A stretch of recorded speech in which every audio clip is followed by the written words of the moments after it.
Doc Talks, diálogos sobre medicina e arte. Esse podcast é um oferecimento de Fleury Medicina e Saúde. Olá, eu sou Manuel da Costa Pinto, jornalista e crítico literário. Sejam muito bem-vindos ao Doc Talks. No programa de hoje, vamos falar sobre um fenômeno que atravessa a história humana, que inspirou artistas e políticos, que chegou a ser considerado um oráculo por sociedades antigas e que no último século tem sido objeto de estudos da ciência, da medicina, da psicanálise e das neurociências: o sono e os sonhos. E quem traz mais detalhes é meu companheiro de podcast, o médico do Fleury, Augusto César de Macedo, curador do Doc Talks. Tudo bem, Augusto? Anda sonhando muito nessa quarentena? Tô sonhando muito, Manuel. Meus sonhos estão mais vívidos do que nunca. Mas vamos introduzindo o tema já, né? Do ponto de vista médico, o sono e os sonhos desempenham um papel importante para a nossa saúde. Atuam em diversas esferas. Trabalham, por exemplo, na consolidação das memórias e são indispensáveis para o aprendizado e para a criação de novas ideias. Os sonhos são também uma espécie de linguagem do inconsciente que traz respostas ou perguntas às nossas experiências do dia. Além de tudo isso, eles têm função biológica. Atuam no equilíbrio eletroquímico do cérebro, previnem sobrecarga dos circuitos neuronais e nos ajudam no processamento de dados e informações adquiridos durante a vigília. Mas como será que a neurociência aborda a questão? E como as artes e os sonhos estão ligados? Ótimo, Augusto. E já pegando carona na sua apresentação do nosso tema de hoje, apresento então um dos nossos convidados. É justamente o neurocientista Siddhartha Ribeiro, professor titular e vice-diretor do Instituto do Cérebro da Universidade Federal do Rio Grande do Norte, diretor da Sociedade Brasileira para o Progresso da Ciência e autor de O Oráculo da Noite, um livro lançado recentemente. Bem-vindo, Siddhartha. Obrigado por estar aqui conosco. Obrigado, Manuel. Um prazer. Prazer todo nosso. E pelo lado das artes, temos conosco o crítico de cinema e escritor Inácio Araújo, professor do curso Cinema História da Linguagem, crítico da Folha de São Paulo, colunista do portal UOL, autor de diversos livros, entre eles Cinema, O Mundo em Movimento, o romance Casa de Meninas e o volume de contos Urgentes Preparativos para o Fim do Mundo. Título, aliás, bem sugestivo para o atual momento, não é, Inácio? Bem-vindo e obrigado por aceitar o nosso convite. Ora, imagina. Sim, o título acaba coincidindo, né, com as coisas quais nós pensamos agora, né? A literatura sempre alcança o futuro, né? Sempre alcança o momento em que a gente está lendo. Ela é meio premonitória, que, aliás, premonição é algo que está um pouco associado aos sonhos também, porque aí o Siddhartha publica um livro chamado Oráculo da Noite, a História e a Ciência do Sonho. E eu pergunto ao Siddhartha, o que é oráculo e por que o sonho pode, de alguma maneira, ser considerado ou pode ter sido, no passado, considerado um oráculo? O livro justamente propõe uma compreensão dessa função oracular dos sonhos, que é muito bem documentada na história, desde os primeiros escritos da Mesopotâmia, do Egito. Essa função de premonição já aparece. E isso é muito claramente marcado nas culturas ameríndias, entre aborígenes australianos. Existem muitas culturas de povos, caçadores-coletores, que cultivam os sonhos hoje em dia, inclusive com essa faceta, com esse viés premonitório. Por exemplo, o sonho da esposa do Júlio César antes dele morrer, na noite do 14 de março. Ela sonha exatamente com aquela cena. Mas também pode ser um sonho metafórico, que prevê a mesma coisa de um outro jeito. Por exemplo, o sonho do próprio Júlio César, que ascende aos céus e está falando do mesmo assunto, mas de um jeito bem diferente. O que o livro propõe fazer é tentar entender biologicamente como isso é possível. E a proposta é que o sonho, a atividade cerebral durante o sono REM, em particular, uma fase específica do sono, promove uma reativação de memórias que é guiada pelos desejos e pelos temores do sonhador, de forma que, com base no passado, simula futuros possíveis. Por isso que eu chamo de um oráculo probabilístico. Não é possível saber exatamente o que vai acontecer, mas é possível fazer um chute, né? Com base no ontem, como será amanhã. A esposa do Júlio César sabia que ele era muito malquisto entre os senadores, sabia que se ele fosse ao Fórum Romano podia ser esfaqueado, e foi o que aconteceu. O sonho dela expressava essa percepção da realidade. Eu queria colocar uma questão aqui ainda para o Siddhartha, que ele estava falando a respeito do oráculo. Ele coloca uma outra questão no livro que eu achei bastante interessante, que é a questão do luto e da influência que o luto teve sobre o sonho e sobre o desenvolvimento das civilizações. Eu queria que ele falasse um pouquinho sobre isso. Claro, legal. Qual era o impacto para os nossos ancestrais paleolíticos de ter um sonho com uma pessoa que já faleceu? provavelmente era um impacto muito maior do que a gente tem hoje quando tem um sonho assim. E hoje em dia, quando a gente tem um sonho assim, geralmente o impacto é grande. Por que o impacto era maior? Por duas razões principais. A primeira é que eles não tinham uma teoria sobre o que aquilo era. Eles não pensavam, isso deve ser atividade elétrica passando no meu cérebro porque eu estou em sono REM e tem muita acetilcolina sendo liberada. Não era nada disso que eles pensavam. Eles pensavam que aquilo só podia ser, evidentemente, uma outra realidade tão real quanto essa, que é a interpretação dada pelos ameríndios, que é a interpretação dada pelos aborígenes australianos e é a interpretação dada durante a antiguidade toda por quase todos os povos. Tá? Então, a primeira coisa era estar diante de uma realidade paralela. A segunda coisa importante é que quando você sonhava com uma pessoa que já tinha morrido, seu pai, sua mãe, seus avós, você não estava simplesmente sonhando com aquela pessoa e tendo saudade. Era mais complicado, era mais profundo. Por quê? Porque o conhecimento não era abstrato, ele não estava em livros, não era conceitual, ele era um know-how, ele era um saber fazer. Como é que você faz uma arma eficaz? Isso tem a ver com como é que você bate pedra com pedra. Isso era um jeito de fazer que você aprendia com os seus parentes. Então, quando você sonhava com seus parentes, você, na verdade, estava sonhando com o conhecimento. O conhecimento era incorporado, estava no corpo e no fazer das pessoas. Então, quando você sonhava com seus parentes mortos, estava, na verdade, tendo um sonho que era como acessar uma biblioteca. E eu argumento no livro que isso foi uma maneira pela qual a gente foi acumulando rapidamente muita cultura. Nós passamos milhões de anos acumulando cultura bem devagar, nossos ancestrais hominídeos. E, de repente, a gente começou a acumular cultura muito rápido. Isso deve ter tudo a ver com a narração dos sonhos ao despertar. Os sonhos são um espaço para criatividade, então é um lugar onde não só você acumula cultura, mas você transforma uma cultura. Então, eu faço esse argumento, que o acúmulo cultural explosivo, exponencial da espécie humana tem a ver com a saudade dos mortos, que, não por outra razão, se tornaram os primeiros deuses.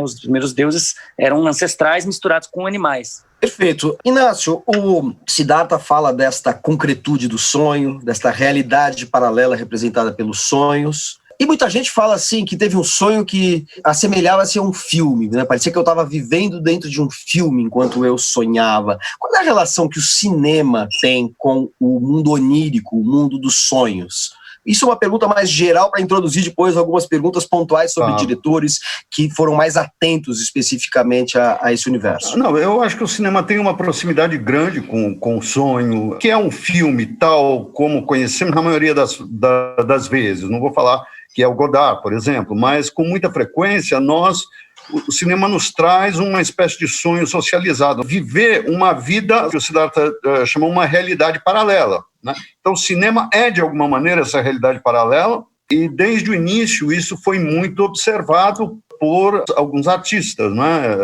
Muito especificamente, eu acho que os surrealistas foram os primeiros a dar uma atenção muito grande, tanto ao cinema quanto à psicanálise, né?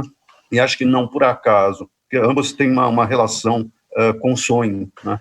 Olha, vou aproveitar essa sua referência ao surrealismo para perguntar como é que foi a colaboração de um cineasta normalmente vinculado a esse movimento surrealista, a colaboração do Luiz Buñuel com um pintor, daí explicitamente, claramente surrealista, como Salvador Dalí. Como é que se deu essa parceria entre o cineasta espanhol, Luiz Buñuel, e o pintor espanhol, Salvador Dalí?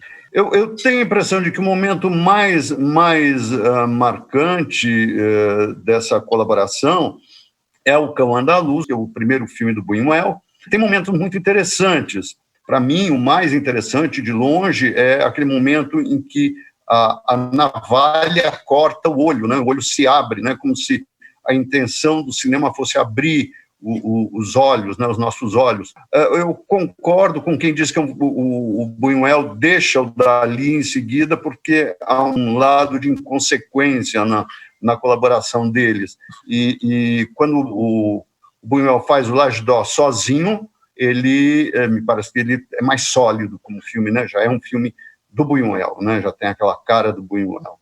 Perfeito. Siddhartha, e para você, que relação há entre o universo das artes, do cinema, da literatura e os sonhos? Toda, né? Até no caso específico do cinema, não tem nada mais parecido com um sonho do que um filme numa sala escura, né? Eu tenho certeza de que a inspiração para o cinema é uma inspiração dos sonhos, né? O cinema é o sonho do índio, o cinema é o sonho do homem da caverna, da mulher da caverna. Agora, de maneira mais geral, o sono REM e os sonhos não são a mesma coisa, embora sejam concomitantes, ambos facilitam a criatividade. E há experimentos feitos em laboratório mostrando isso. Então, são muitos artistas, inclusive você citou Salvador Dalí, que utilizaram o recurso de adormecer e despertar desse sono rapidamente para poder criar. Agora, eu queria me pegar uma carona no que veio antes, no que a gente está pensando, da maneira como, não é, a arte processa o sonho. Às vezes eu tenho a impressão de que nesse papel premonitório de que o Manuel falou, existem alguns casos de cineastas que trabalham muito a questão premonitória. Quer dizer, se você pega a filmografia do David Cronenberg, por exemplo, é impressionante como ele, com muita frequência, está com alguns anos de antecedência, antecipando fenômenos como AIDS, como o nosso mundo de relações de internet, né, via internet, o mundo dos games, né? Então, todos os filmes dele, ou quase todos, representam muito isso. E eu acho que tem um outro que eu queria falar, que é Titanic. Porque Titanic, eu passei a pensar disso depois de 2008, né? Quer dizer, o que é o Titanic? É um mundo maravilhoso, um mundo que só cresce, que só progride, que só enriquece e que, de repente, vai para o buraco, né? Titanic é isso. Mas por que tanta gente se ligou em Titanic? É uma história antiga, uma história de um século atrás. Ninguém mais nem viaja de navio, tem uma história de cruzeiro, mas, enfim, não é mais aquela a viagem de navio, né? O vapor, como chamavam. Não é mais isso. E, no entanto, aquilo lá eram filas e filas e filas, e você ia lá às 2 horas para comprar entrada para a sessão das 6 ou das 7, era uma coisa absurda, mas porque talvez todo mundo tivesse a percepção de que alguma coisa muito ruim estivesse para acontecer, a intuição, né? Então, nessa medida que o sonho coletivo acaba me fascinando mais. Você está relacionando o Titanic a uma premonição de uma catástrofe, de uma sociedade hedonista e de bem-estar social, relacionando ao atual momento que a gente vive? Esse momento eu não acredito, mas é engraçado que tem muita coisa de distopia. Porém, nenhuma que eu conheça anunciou, nem de longe, alguma coisa parecida com o que nós estamos vivendo. Quer dizer, que supusesse, digamos, um afastamento social mais ou menos radical, e hoje, talvez, Manuel, a gente possa pensar por que o terror é um gênero também que tem sido tão cultivado recentemente, tão admirado, né? O Siddhartha pode nos ajudar a compreender isso, essas obsessões oníricas, Siddhartha, que às vezes se concretizam porque assumem um caráter premonitório.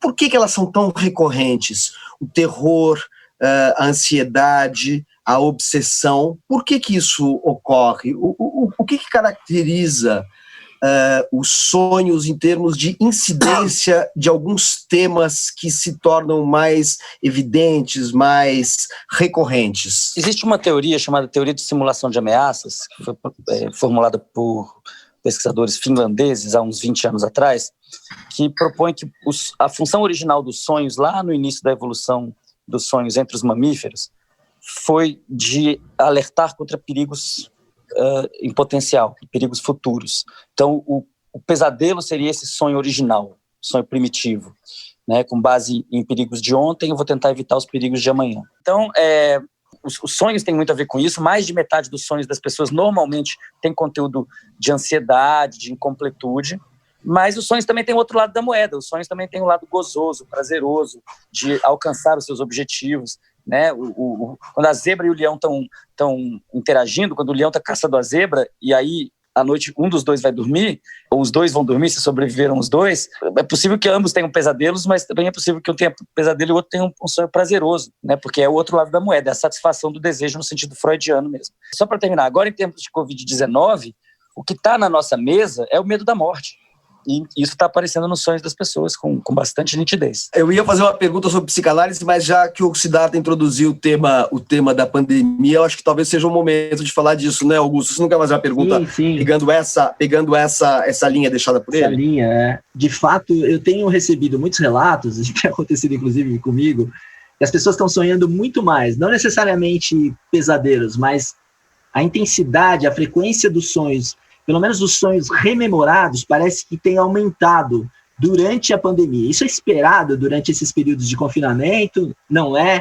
E se for esperado, Siddhartha, o que provoca isso? Não, é esperado. São muitos fatores concorrentes. Muitas coisas mudaram. Uma coisa que mudou a favor de sono e sonho é que as pessoas de classe média e classe alta e algumas da classe baixa que estão conseguindo fazer isolamento em casa, essas pessoas têm mais tempo para dormir e para sonhar. Então, o tempo para quem está nessas condições aumentou. Por outro lado, o estresse aumentou também. Então, a pessoa está com medo do que pode acontecer em vários níveis, no nível da saúde, no nível econômico, né, da organização do tecido social, e isso faz com que você tenha mais liberação de cortisol, mais adrenalina, mais noradrenalina, mais dificuldade de dormir um sono reparador. E quando vem o sono REM, quando a pessoa entra em sonho, digamos, na segunda metade da noite, se ela está cheia de ansiedades, isso tende a focar o sonho.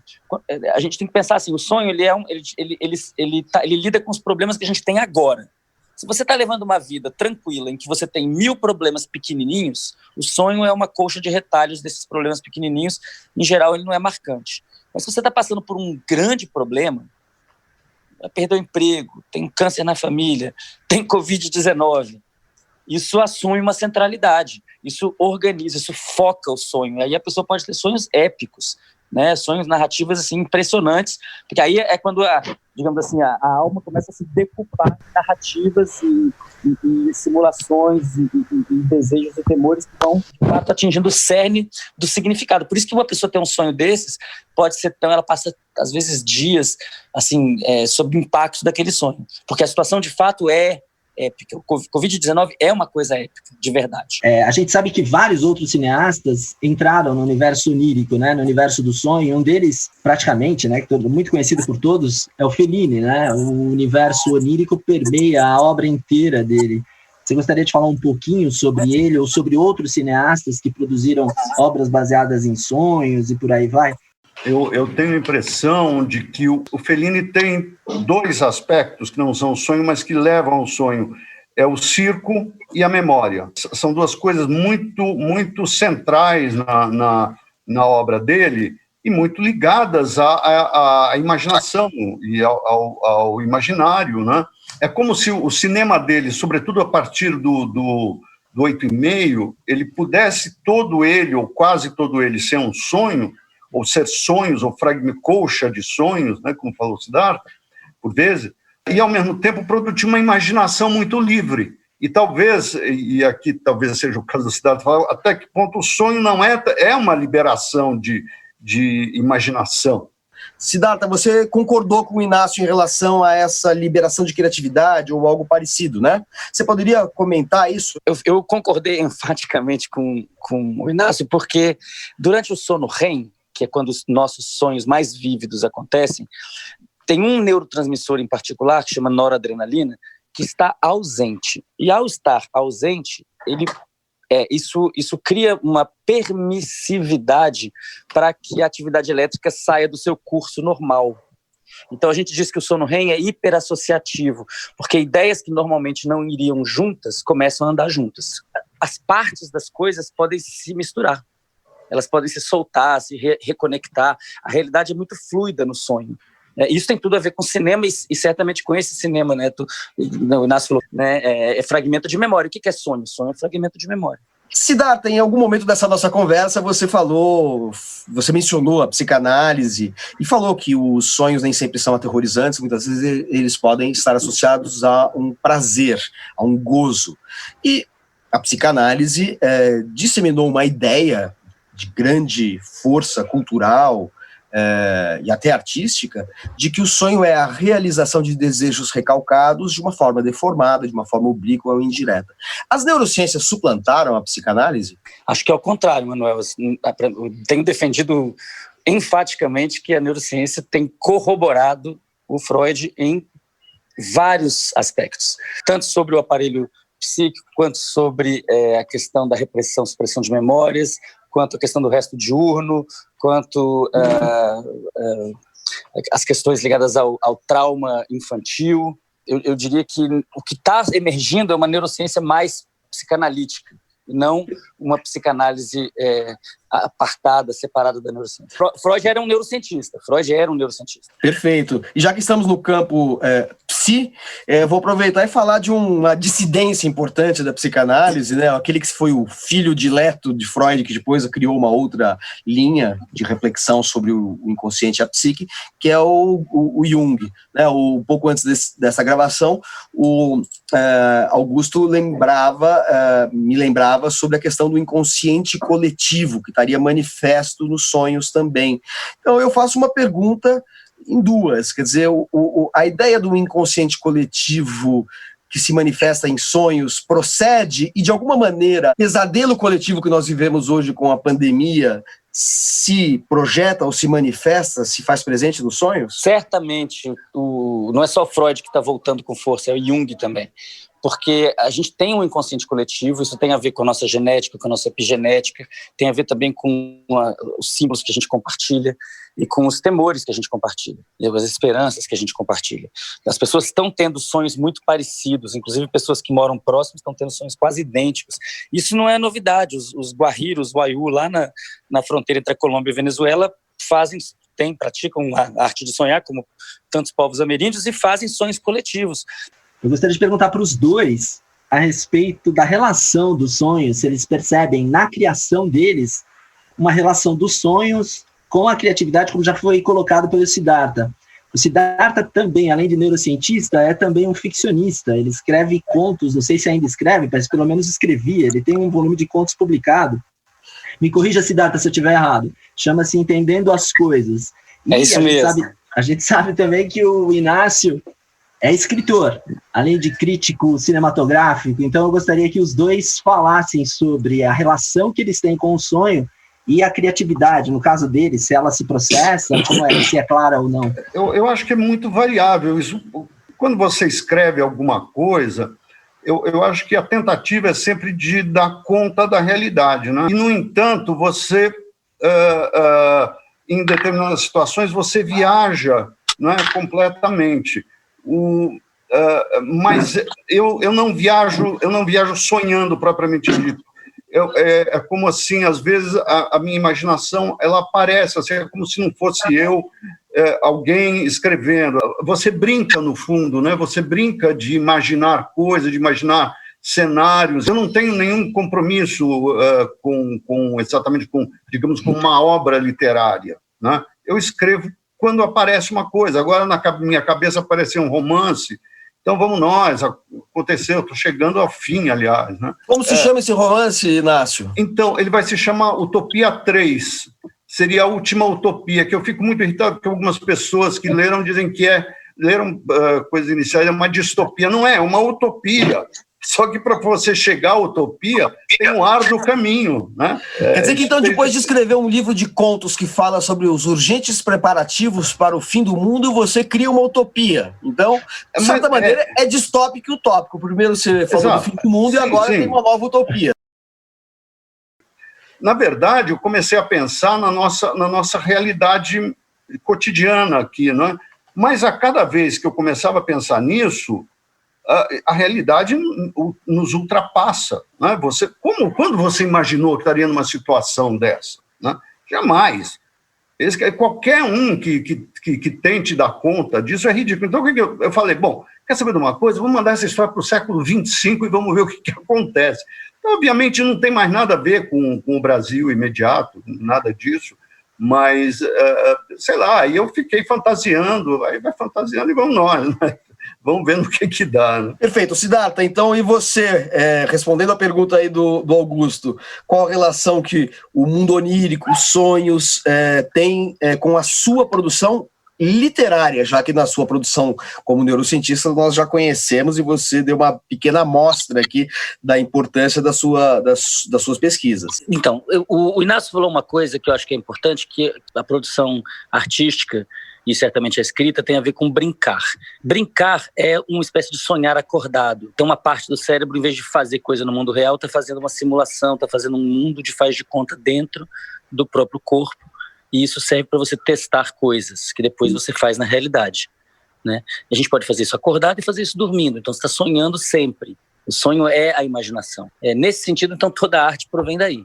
Perfeito. Então, com esta reflexão do Siddhartha Ribeiro, eu agradeço a atenção de todos vocês que nos acompanharam nessa edição do Doc Talks e agradeço imensamente a presença dos nossos convidados, Inácio Araújo e Siddhartha Ribeiro, e, obviamente, ao nosso curador Augusto César de Macedo.